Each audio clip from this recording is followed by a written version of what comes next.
इस सवाल का जवाब तो मेरे पास केवल मौन ही है।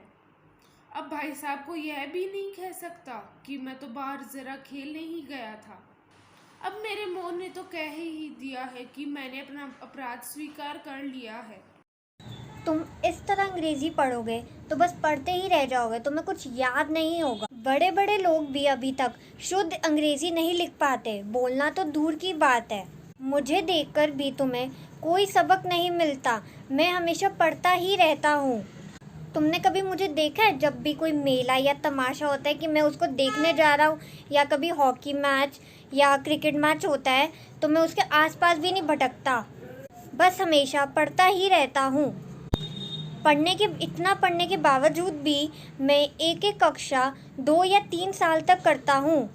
तुम पता नहीं ये आशा कैसे लेके बैठे हो कि इतना पढ़ने से तुम पास हो जाओगे। मुझे तो एक एक कक्षा को 3-3 साल लगते हैं और तुम तब भी नहीं समझते कि तुम्हें इतना पढ़ना चाहिए। तुम उम्र भर इसी कक्षा में रह जाओगे। अगर तुम्हें नहीं पढ़ना तो दादाजी की कमाई को बर्बाद मत करो।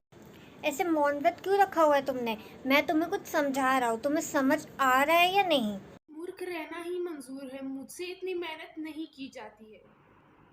अब मुझे लगता है कि मुझे अपना टाइम टेबल बना लेना चाहिए।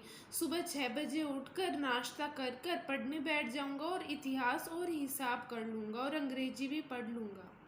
फिर स्कूल में से 3:30 बजे आकर भूगोल और ग्रामर पढ़ लूँगा। फिर अंग्रेजी कंपोजिशन पढ़कर विश्राम कर लूँगा।